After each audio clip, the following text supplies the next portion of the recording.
नमस्कार दोस्तों, आप सभी का स्वागत है कॉन्सेप्ट एकेडमी के यूट्यूब चैनल पर।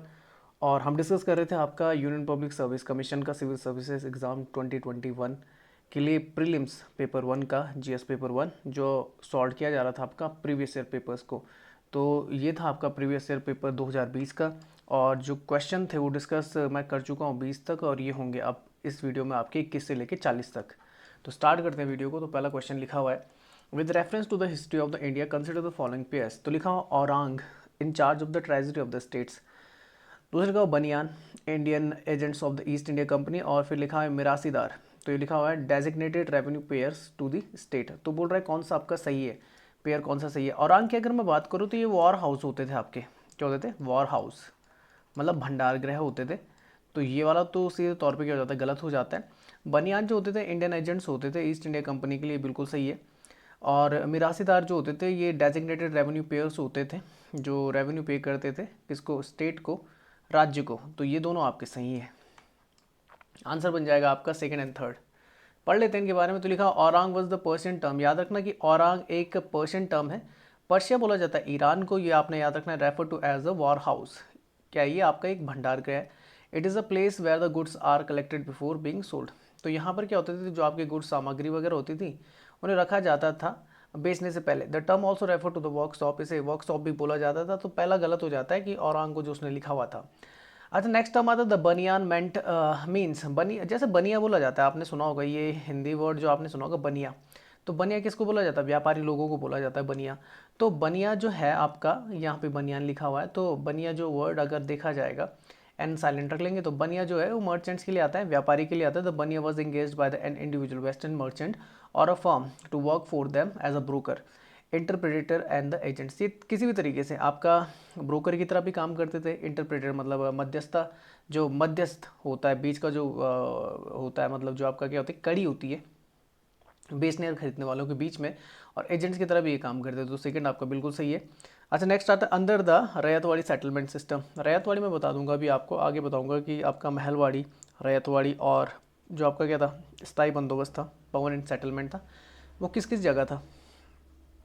तो लिखा under the ryotwari system, settlement system, the government recognise the mirasidar as a sole properties of the land.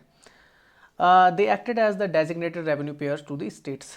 तो ठीक है भाई, तो रैयतवाड़ी व्यवस्था अब देख लीजिए। जैसे ये मैप है, तो ये मैप आपको बताता है कि परमानेंट सेटलमेंट किस तरह होता था। मेनली जो पार्ट आता था वो पार्ट आता था आपका कौन सा, बंगाल वाला पार्ट इसमें आता था परमानेंट सेटलमेंट में। रैयतवाड़ी जो सिस्टम था मेनली वो साउथ की तरफ आपको देखने को मिलता था, पर इसके अलावा आपको दिखेगा जो आपका अरुणाचल प्रदेश या आसाम का जो क्षेत्र है वहाँ पर भी था। महलवाड़ी सिस्टम जो था वो मेनली आपका नॉर्थ इंडिया में आपको देखने को मिलता था। ठीक है ना, इनके बारे में पढ़ेंगे। जैसे मैं बता दूं महलवाड़ी में क्या होता था, कि महलवाड़ी में जो होता था कि गांव जितना भी क्या होता था टैक्स कलेक्ट करके देता था। परमानेंट सेटलमेंट में क्या होते थे, आपके जो कौन होते थे, जमींदार होते थे, वो टैक्स कलेक्ट करके गवर्नमेंट को देते थे। और जो आपका रैयत वाली सिस्टम होता था उसमें क्या होता, जो आपका पर्टिकुलर इंडिविजुअल जो आपका कौन होता था, रैयत होता था, या जिसे बोलते थे आपका कौन, किसान, वो इसे पे करता था।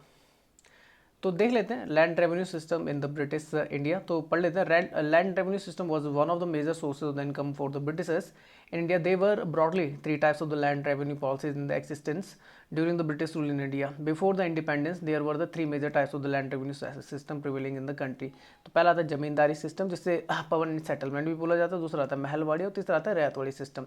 The basic difference in these three system was regarding the mode of the payment of the land revenue. Collect तो करना था आपका टैक्स ही, पर आपका जो क्या था डिफरेंट टाइप ऑफ दो क्या था, आपका मोड ऑफ पेमेंट यहाँ पे देखने मिलता है। तो पहला आता है आपका जमींदारी सिस्टम, जो आपका 1793 में कई बार पूछा जाता है, कॉर्नवालिस के उस पर स्टार्ट हो जाता है। इसको किस तरीके से मैंने कॉर्न से याद कर रखा है, कॉर्न मतलब होता है मक्का, और ये जमींदारी मतलब जमीन की बात है वहीं पे उगता है।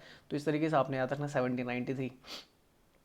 तो लिखा हुआ the zamindari system was introduce by the Lord Cornwallis in the 1793 through the permanent settlement that fixed the land rights of the members in the perpetuity without any provision for a fixed rent or occupancy right for the actual cultivators. Under the zamindari system, the land revenue was collected by the farmers by the intermediaries. ये याद रखना कि farmers के तो पर farmers से कौन लेता था, इंटरमीडिएट जैसे जमींदार वगैरह लेते थे। The share of the government in the total land revenue collected by the zamindar was kept at the 10 odd of 11th and the reminder going to the, ठीक है।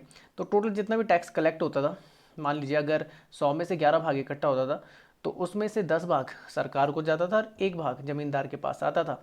The system was most prevalent in the West Bengal, Bihar. उस समय क्या था कि जो बंगाल का, जो आपका बंगाल प्रोविंस था, उसमें आपका वेस्ट बंगाल, आज का बांग्लादेश, बिहार, उड़ीसा, कुछ भाग यूपी का, आंध्र प्रदेश, मध्य प्रदेश का ये आता था।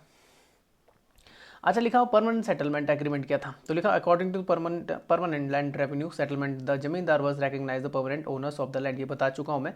दे were given the instruction to pay the 89% of the annual revenue to the state and were permitted to enjoy the 11% of the revenue as their share.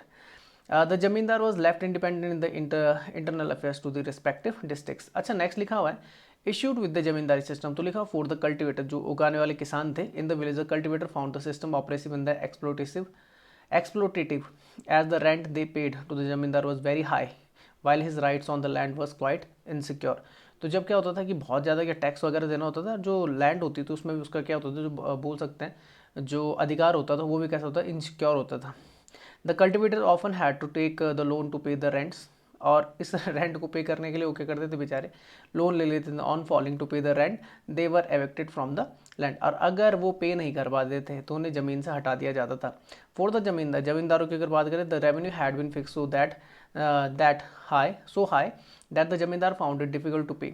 इतना ज़्यादा रेवेन्यू टैक्स इतना ज़्यादा अप था कि ज़मींदार भी इसे पे नहीं कर पाते थे। And those who fail to pay the revenue loss their zamindari, और जो ये पे नहीं कर पाता था उसे ज़मींदारी से हटा दिया जाता था।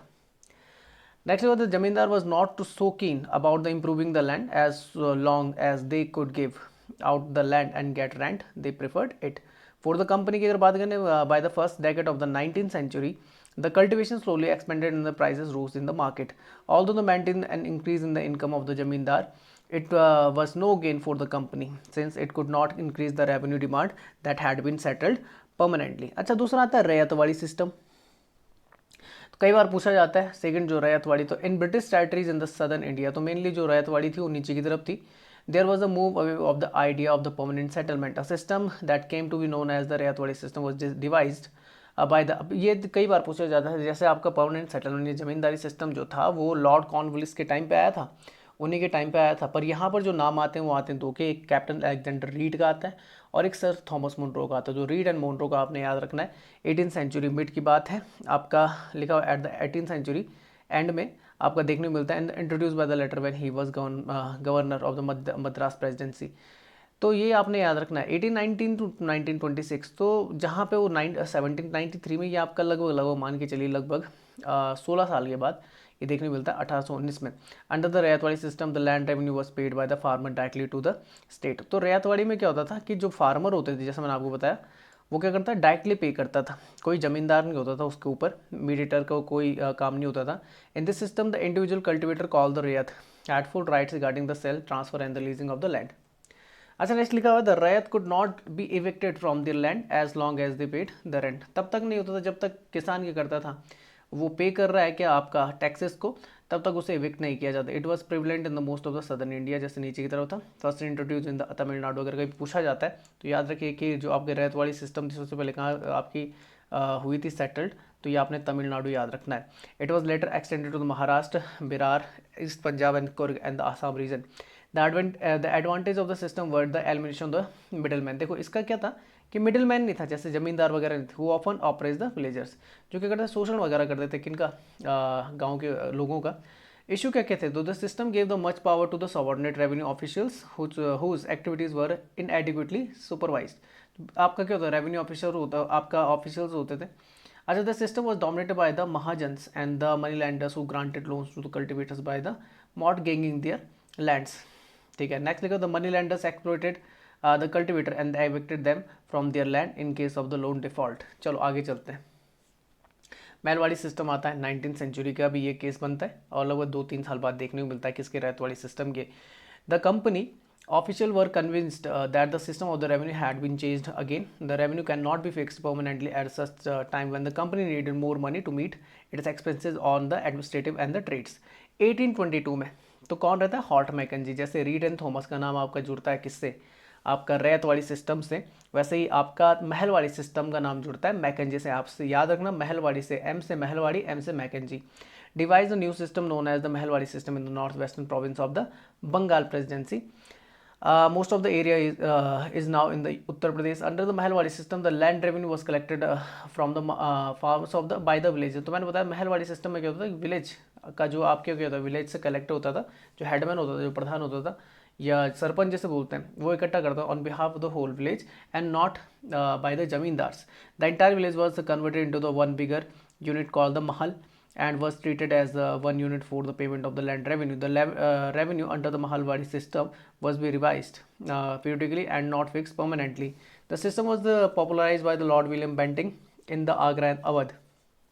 अवध याद रखना, ये लखनऊ के क्षेत्र को बोला जाता है. And was later extend to the Madhya Pradesh and the Punjab.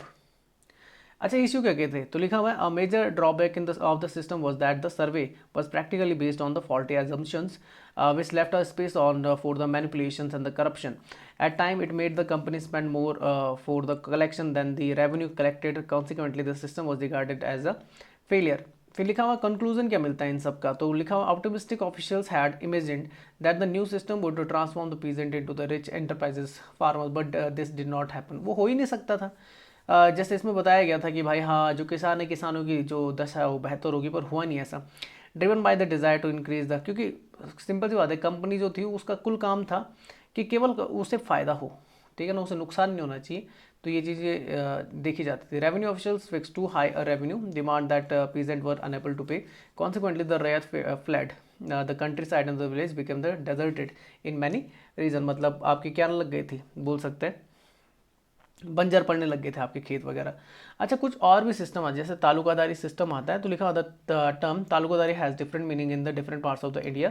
In Awadh taluqdar is the great land holders, but in the Bengal the taluqdar is the next to the zamindar in the extent of the land control in the social status. The big zamindar themselves has had created many talukas under the several denominations such as the Jangalbari Taluk, Majkuri Taluk, Shikmi Taluk, and so on. They were created partially as a strategy of the Jamindar management and partially as a fiscal policy measure for the rising Jamindar fund for the specific purpose. After the permanent settlement, new varieties of the talukas were created by the Jamindars. Under the pressure of the permanent settlement, many Jamindars were creating dependent talukas denominated as the Pattani Taluk, Nawabad Taluk, and the Osat Taluk. अब मालगुजारी आती है, तो मालगुजारी system भी आता है. Land tenure prevailing in the east erstwhile centre provinces was known as the malguzari system in the which the malguzari was merely revenue farmers under the Marathas. तो मालगुजारी में आपका जो है मराठास की तरफ ये देखने मिलता है, महाराष्ट्र की तरफ. When the Maratha came into the power in this region, they farmed out the revenues of the villages to person of the influence and the wealth who were called the malguzar. During the British rule they were given the property rights and was had responsible to for the payment of the revenue. If the headman of the village was weak, देखो अगर क्या होता था, weak होता था, was for any reason, किसी भी reason unable to answer for the sum of the authorities expected, or if a court favorite wanted the village, the headman was replaced without hesitation by a farmer. तो उसको किससे replace कर दिया जाता है, farmer से. द फार्मर और the manager was at first call the muqaddam. The Hindi और the Marathi from the Arabic muqaddam, वहाँ से आता है. अच्छा, अब लिखा हुआ under the malguzari system the lambardar sadar lambardar लमदार appointed for the among the Malgujars was the revenue engager. Other cultivator were either the absolute occupancy tenant, subtenant याद है, tenant मतलब होता है किराएदार या किराए पे जिसे रखा जाता है. रैयत मालिक और the lessees who could be ejected from their holding on the various grounds. Malgujar proprietors or the co-sharer had land under the special description, namely the sir land and the khudkasht land. अब देख लीजिए, यहाँ से आप अच्छे समझ सकते हैं. परमानेंट सेटलमेंट जो आपका जमींदारी सिस्टम था मेनली आपका बंगाल, बिहार, उड़ीसा की तरफ था. जबकि रैयत वाली सिस्टम जो थी, रैयत का मैंने बताया था, रैयत मतलब होता है जो आपका क्या होता है, फार्मर होता था, उससे रिलेटेड है. तो मेनली आपका साउथ की तरफ था, बॉम्बे और मद्रास वाला रीजन. और जो आपका नॉर्थ की तरफ आता था महलवाड़ी, जिसमें आपका विलेज से रिलेटेड था, तो ये किस तरफ था, पंजाब यूपी. तो ये मैंने बताया था लगभग 1793 में, ये बताया था मैंने आपको 1819 में, और ये वाला बताया था मैंने 1822 में. इसमें तो आपको कौन आता है, कॉर्नवालिस आ जाता है, कॉर्नवालिस. इसमें रीड एंड थॉमस आ जाते हैं. और एम से क्या आता है आपका महलवाड़ी है, तो यहाँ पे कौन आ जाता है आपका, एम से मैकेंजी आ जाता है, हॉर्ट मैकेंजी. अच्छा नेक्स्ट चलते हैं, नेक्स्ट क्वेश्चन है, with reference to the religious history of India consider the following statement. लिखा हुआ है Sthaviravada belongs to the Mahayana Buddhism. नहीं, स्थाविरवाद ये थेरावाद से रिलेटेड है, और थेरावाद जो आपका महायान से ना होकर बल्कि हीनयान से रिलेटेड है। जो ऑर्थोडॉक्स बोल सकते हैं सेक्ट है किसका, बुद्धिज्म का ब्रांच है। Lokottaravadin sect was an offshoot of the Mahasanghika sect of the Buddhism, ये सही है। The deification of the Buddha by the Mahasanghika foster the Mahayana Buddhism, ये भी सही है। तो आंसर जो बनेगा second and third is the right. पढ़ लेते हैं, लिखा हुआ है कि Sthaviravada belong to the Theravada. Theravada या थेरावेडा बोल सकते हैं, थारवेड बोल सकते हैं। तो लिखा हुआ था Lokottaravada was one of the early Buddhist school according to the Mahayana doxological sources compiled by the Bhavika Vinit Dev and the other and was the subgroup of the emerged the Mahasangik sect of the Buddhism. अच्छा, the Mahasangik believed in the plurality of the Buddhas who was बोल सकते हैं supramundane लोकोत्तर and held the word past for the Gautam Buddha in his earthly existence was only and the apparition. अच्छा next लिखा हुआ है दे patronise Mahayana Buddhism. तो ये कैसे रिलेटेड था, आपका महायान से रिलेटेड था। पढ़ लेते हैं आपका महायान क्या थे। तो महायान लिखे हुआ the term Mahayana is a Sanskrit word of the literally means the great vehicle. It believes in the heavenliness of the Buddha and the idol worship of the Buddha and the bodhisattva embodying the Buddha nature. Buddhist school embedded in the China, Korea, Tibet and the Japan belong to the Mahayana sector. ज़्यादातर जो Mahayana tradition में देखने मिलता है ये आपका up to the north की तरफ देखने मिलता है, उस तरफ इसका बोल सकते हैं महायान जो संप्रदाय था उसका ज़्यादा प्रभाव देखने मिलता है। किस तरफ, नॉर्थ की तरफ, इंडिया से चाइना, कोरिया, तिब्बत, जापान यहाँ पर आते हैं। महायान आपकी नई बोल सकते हैं कि हीनयान के बाद ही आपकी क्या हुई थी, इंट्रोड्यूस हुई थी। हीनयान की बात करें तो ऑर्थोडॉक्स थे। अच्छा महायान में क्या था कि जो गौतम बुद्ध थे उन्हें ईश्वर की तरह दिखाया गया था, और हीनयान में क्या था कि उन्हें एक महापुरुष की तरह दिखाया गया था। तो लिखा it believe in the original teaching of the Buddha and the doctrine of the elders. It does not believe in the idol worship and the tries to attend the individual salvation through the self discipline and the meditation. Theravada is a Hinayana sect. तो मैंने बताया थेरावड़ा जो थी वो किस तरीके का आपका हीनयान सेक्ट था, ये आप याद कर सकते हैं। मेनली जो हीनयान था आपका साउथ की तरफ फैला था, जैसे साउथ इंडिया हो गया या फिर आपका श्रीलंका हो गया। नीचे की तरफ जाएंगे म्यांमार, नहीं नीचे की तरफ जाएंगे तो आप कंबोडिया, इस तरफ आपको देखने को मिलता है। थेरावड़ा के बारे में बात करें तो Theravada from the Buddhism gradually spread the eastward become the dominant in the Myanmar. सबसे ज़्यादा किस तरफ, म्यांमार की तरफ। In the late 11th century and in the Cambodia and the Laos by the 13th the 14th century. इन देशों को भी मैं दिखा दूंगा, म्यांमार को, कंबोडिया, लाओस को। It is the dominant from the religion in the Cambodia, Laos, Myanmar, Sri Lanka and Thailand. तो नीचे की तरफ आपका ये फैला था। नेक्स्ट लिखा हुआ है कि this style of the Buddhism then in the fundamentally devoted to the meditating and the sitting quietly while thinking on these deeper things that are more important than the common distractions of the world। तो देख लेते हैं यहाँ से, अगर भारत से नीचे की तरफ जाएंगे, भारत के बगल से आपका क्या लग जाता है, तो ये लग जाता है आपका म्यांमार। म्यांमार से नीचे की तरफ जाएंगे तो ये आपका थाईलैंड है। थाईलैंड से नीचे जाएंगे यहाँ पे मलेशिया, और ये जो आपको ब्लू कलर में दिख रहा है ये आपका इंडोनेशियन आइलैंड्स हैं। ये वाला जो पार्ट आपको दिख रहा है ये आपका बोर्नियो आइलैंड है, जिसमें आपका 3 देशों का देखने को मिलता है कब्जा। ये पूरा आइलैंड आपका बोर्नियो आइलैंड है। इसमें 3 देशों का नीचे की तरफ आपको इंडोनेशियन पार्ट देखने को मिलता है। कुछ पार्ट आपको मलेशिया को देखने को मिलता है। एक यहाँ पे एक बोल सकते हैं आपका अलग सा देश है जिसका नाम है ब्रुनई, ये बीच में आपको दिख रहा होगा। इसकी तरफ आपका फिलीपींस है, तो ये आप याद कर सकते हैं। और कौन सा है, तो यहाँ पे कंबोडिया हो गया, लाओस हो गया, वियतनाम हो गया। ये आसियान मेंबर कंट्रीज़ हैं, तो मैं उसी के थ्रू दिखा रहा था। तो भारत से किस तरफ है आपका ईस्टवर्ड डायरेक्शन, साउथ ईस्ट की तरफ आपको ये देश देखने को मिलते हैं।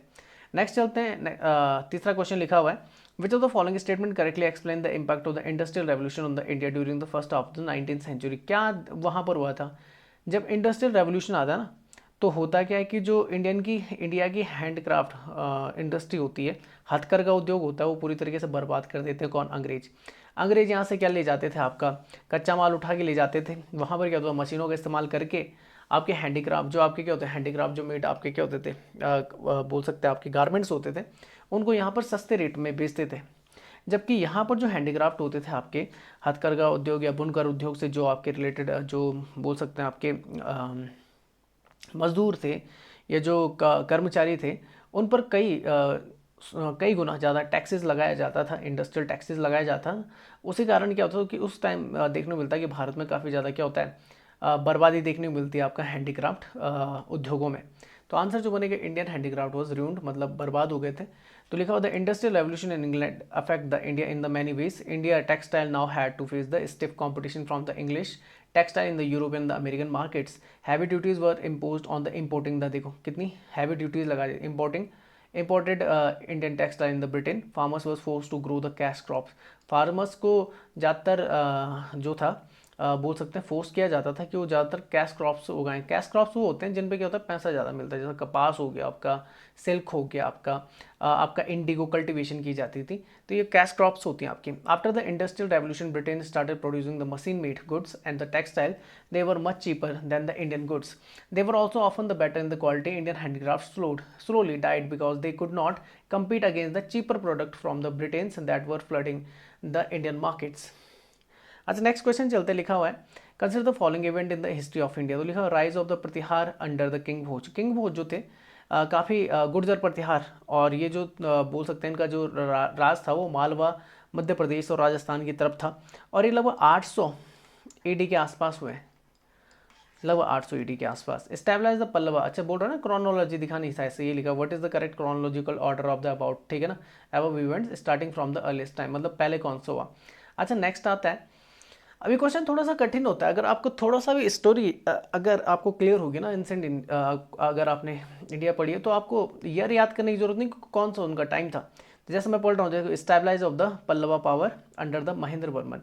तो पल्लव जब किंग आए तो जैसे महेंद्र वर्मन, उनके बाद उनका बेटा आता नरसिंह वर्मन, आता कि नहीं आता. और नरसिंह वर्मन का नाम हम कब सुनते हैं, नरसिंह वर्मन फर्स्ट का नाम वो सुनते हैं आप, इसने पुलकेशिन द्वितीय को हराया था. किसको, पुलकेशिन टू को. पुलकेशिन टू ने किसको हराया था, हर्षवर्धन को. तो ये समझ में आता है. हर्षवर्धन का आपको पता होगा कि 600 AD के आसपास जो कौन सी थी आपकी 7th सेंचुरी था उस समय का है, कौन, हर्षवर्धन. तो एक चीज़ क्लियर होता है कि भोज से पहले तो कौन आया होगा, महेंद्र वर्मन ही आया होगा. तो 2 पहले आएगा और फिर आएगा 1.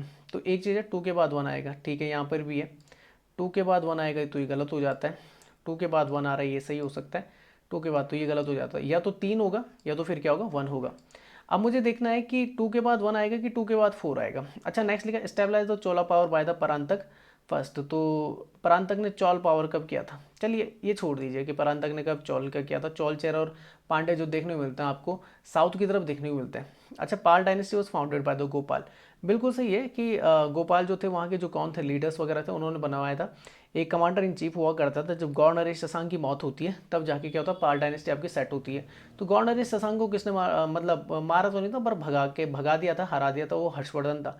तो कहीं ना कहीं जो आपका क्या था कि पल्लव जो अंडर महेंद्र वर्मन था उसके बाद ही मुझे लग रहा है पाल डायनेस्टी यहाँ पे आई होगी, ठीक है ना, उसके बाद फर्स्ट आ सकता है. तो ये जो है मुझे लग रहा है लगभग 7th सेंचुरी के आसपास की बात है.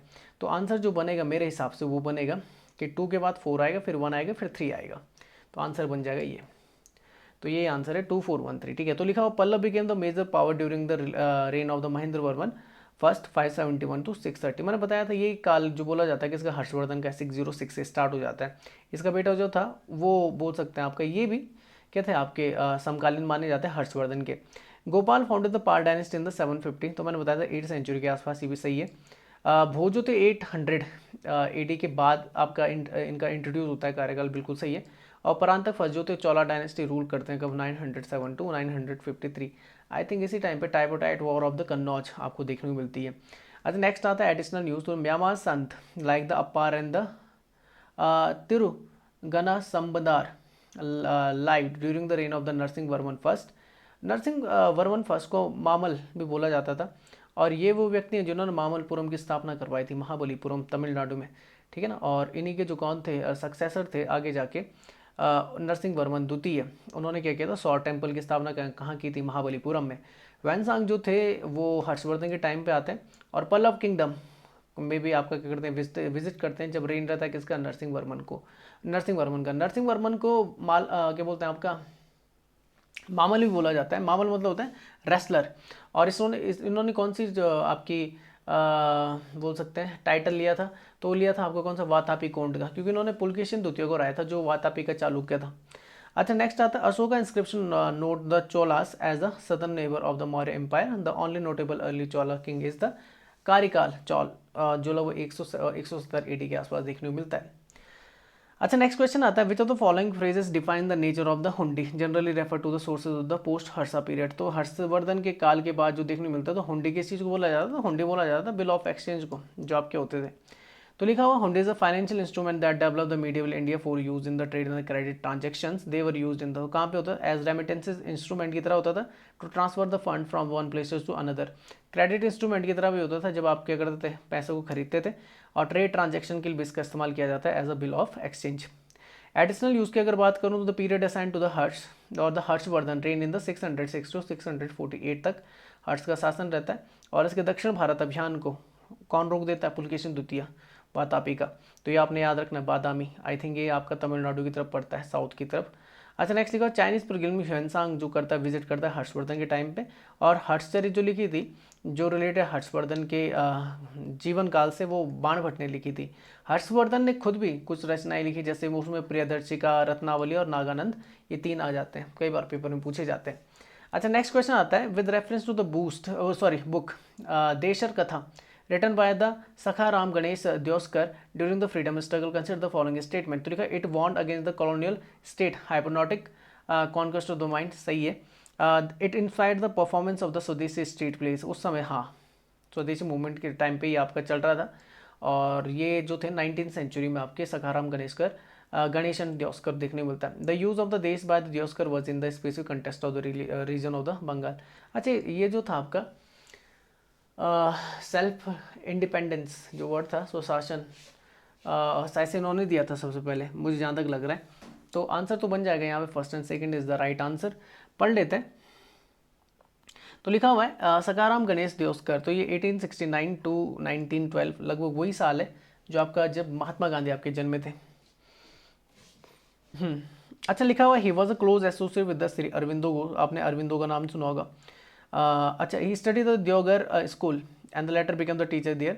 He published a book named the Deshar Katha and described the British commercial and industrial exploitation of India in the exhaustive details.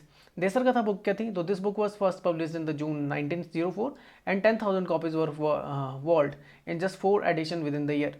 It had an immense effect on the young minds during the Swadeshi movement. It also informed people about the Swadeshi street plays and the folk songs, and had assumed the status of the mandatory readings for an entire generation of the Swadeshi activists. The 5th edition came out in the 1905. However, the government of Bengal banned the book in the 1910 and confiscated all the copy. तो 1910 में इसे ban भी लगता है। अच्छा, next आता है, the book included the how the British ruthlessly exploited the India commercially and the industrially in the courses of their rule. It also summarized the work of the M.G. Ranade and the Dadabhai Naoroji in the popular idioms and the warned in its concluding the chapter against the colonial state, the hypnotic conquest of the mind. तो ये आपका सही हो जाता है। Sakharam Deuskar was the first person to bring the name of the swaraj, याद रखना, स्वशासन बोल रहा था मैं, स्वराज। तो वो पहले व्यक्ति थे जिन्होंने स्वराज ये वर्ड दिया था। अरविंदो घोष ने इससे रिलेट किया था इंग्लिश इक्विवेलेंट इंडिपेंडेंस से। दियोस्कर वॉज द देश टू मीन द नेशन, दियोस्कर के लिए जो था देश का मतलब क्या था? नेशन था। The overlap of the place of the original nation as well as the jati, literally birth, family and the caste and the nationality inflected the understanding of the nature country in the distinct ways. Moreover, the constant overlap and the conflation of the Bengal and India and the Bengalis and Indians in the use of the desh and jati added further twist to the notions of the nationalism. अच्छा, next question आता है, क्या लिखा हुआ है? The Gandhi Irwin pact आप जानते हैं 1932 में हुआ था साइन, 1931, क्योंकि सेकेंड राउंड टेबल कॉन्फ्रेंस हो रही थी उस समय, ठीक है। अच्छा, invitation to the Congress to participate in the round table congress, तो ये कॉन्फ्रेंस थी सेकेंड आपकी लंदन में हो रही थी, तो यहाँ पे इनवाइट किया गया था, बिल्कुल सही है, लंदन में। अच्छा, लेकिन withdrawal of the ordinance promulgated in the connected with the civil disobedience, बिल्कुल सही है कि उस समय गांधी जी क्या करते हैं, सिविल डिसओबीडियंस मूवमेंट को क्या कर देते हैं, रोक देते हैं। 1930 में आपका स्टार्ट होता है, हालांकि जब बात नहीं बनती तो फिर से क्या कर देते, इससे चालू कर देते, उस समय गिरफ्तारी भी देनी पड़ती कई सारे लीडर्स को। अच्छा, acceptance of the Gandhi ji suggestion for an inquiry into the police excesses, नहीं इसमें नहीं होते, इसमें ये मानने से इनकार कर देते हैं कि जितने भी आपके जितने भी आपके कहते हैं स्वतंत्रता संग्राम सेनानी, उनके साथ दुर्व्यवहार किया गया, तो उन पुलिस जो ऑफिशियल्स उन पर क्या होगी बोल के जांच बैठाई जाए, तो ये नहीं मानी जाती। Release of the all political prisoner who are not convicted of the violence, ठीक है, बिल्कुल सही है कि महात्मा गांधी का ये मानना था जितने भी आपके पॉलिटिकल प्रिजनर्स हैं, ठीक है ना, उनको छोड़ दिया जाए जिन्होंने वायलेंस का इस्तेमाल नहीं किया, अहिंसा नहीं की है। तो आंसर जो बनेगा बन जाएगा फर्स्ट, सेकंड एंड फोर्थ, ये आपका क्या है, सही है। थर्ड आपका गलत है। तो लिखा हुआ है in 1930 the Gandhi ji receive the world wide attention because of salt satyagraha. Many prominent leader was also imprisoned by the British during that time. 5 March 1931 the Gandhi Irwin pact was signed. तो 5 मार्च को होता है. By the Gandhi on behalf of the Congress and the Lord Irwin on the behalf of the government. The Indian National Congress did not take the part in the first round conference. उसमें नहीं बैठती है, third में भी नहीं रहते हैं. सेकंड सिर्फ आईएनसी जो बोल सकते हैं पार्टिसिपेट करती है वो सेकंड राउंड कॉन्फ्रेंस में करती है. However, the Britishers wanted Indian National Congress to participate in the second roundtable conference. So hence the statement first is correct. Next, the Congress President Sardar Vallabhbhai Patel authorized Gandhi to hold talk with the Lord Irwin. Gandhi met the Lord Irwin during the second roundtable conference in the London in 1931. Proposed agenda क्या था? तो देखो लिखा हुआ है discontinuation of the salt march by the INC. कि discontinue करना था सॉल्ट मार्च को. अच्छा, withdrawal of the all ordinances imposing the curb and the activities of the INC. Withdrawal of the all the prosecution relating to the several types of the offences except those involving the violence. Releasing of the prisoners arrested for the participating in the salt march. Removal of the tax on the salt. अच्छा, after the conference the British government agree. कहाँ पे agree करती है? तो लिखा withdraw of the ordinances promulgated in the connection with the civil disobedient movement. तो ये बिल्कुल सही है. Release all the political prisoner to save the those involve in the violence. जो आपका जो था कि पॉलिटिकल प्रिजनर थे those not involve in the violence. ये थोड़ा गलत लिख दिया उसने. अच्छा, allow the peaceful picketing of the liquor and the foreign cloth save swap and the revoke the ban on the INC. ऐसे देखो लिखा हुआ है. Restore the confiscated properties of the satyagrahis to permit the collection of the salt by the people near the sea coast. Forego the fines not yet collected. The lenient treatment of all the government servants who had resigned from the services in the wake of the civil disobedience movement. अब देखो यहाँ पे लिखा हुआ the viceroy however the turned down to Gandhiji demand नहीं मानी जाती. पहली थी अब public inquiry into the police excess की एक पब्लिक इंक्वायरी होनी चाहिए कि जो पुलिस ने जो बोल सकते हैं दुर्व्यवहार किया उसका. वहाँ पे इरविन सहमत नहीं होता है. दूसरा था competition of the Bhagat Singh. मतलब भगत सिंह को क्या करना, थोड़ा सा रियायत देना. एंड हिज कॉमरेड जो उनके साथी थे डेथ सेंटेंस टू लाइफ जो उन्हें यानी कि फांसी की सजा सुनाई गई थी उसको उम्र कैद की सज़ा में बदल देना. तो ये भी इरविन नहीं मानते. Gandhi on behalf of the Congress agree to suspend the civil disobedient movement. तो वो बोलते हैं ठीक है हम जो आपका CDM जो मूवमेंट चल रहा है उसको क्या कर देंगे, सस्पेंड कर देंगे.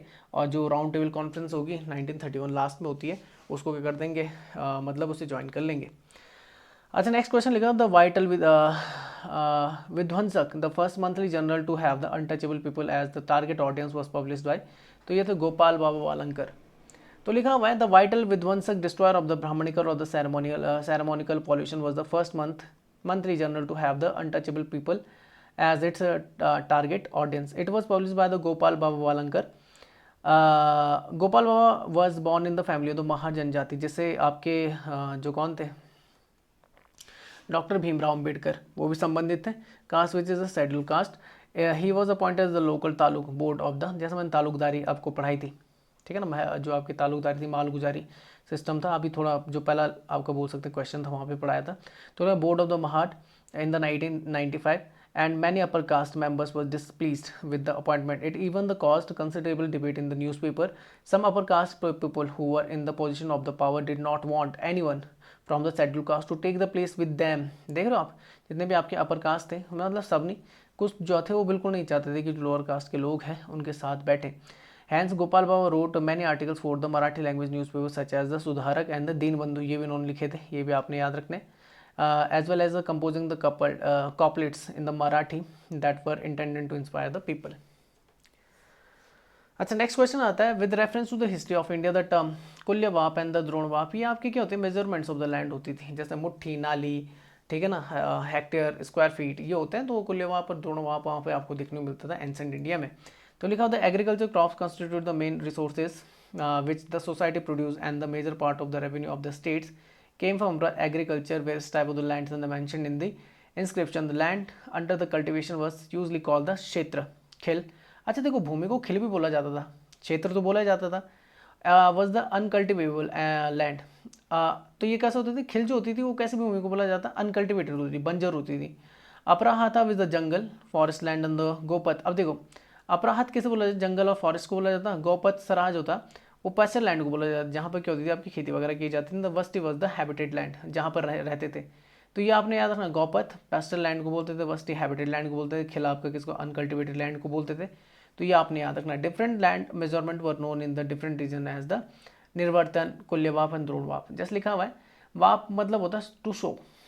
लिखा हुआ there was the various text and the inscription used to land the measurements during the Gupta period.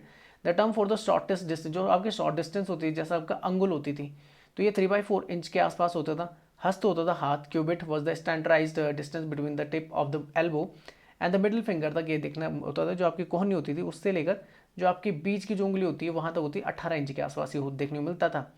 कुछ आपके लार्ज डिस्टेंस जिसमें आपका अदवाप आ जाता था 3/8 to 1/2 हेक्टेयर के आसपास आता था। एक हेक्टेयर में लगभग 10,000 मीटर स्क्वायर एरिया आपका आता है। द्रोणवाप में लगभग 1.5 से 2 एकड़ आता था और कुल्यवाप में लगभग 12 से 16 एकड़ तक आता था। तो लिखा था कुल्यवाप was the area required to sow the 1 कुल्य of the grain and the द्रोणवाप was the area required to the 1 द्रोण of the grain. Such a large number of the land measure terms indicate that there was no single standard set of the measurement and that different measurements measures was current in the different regions. अच्छा next question आता है आपका 30वां। तो लिखा हुआ है कि who among the following rulers advised his subject through this inscription?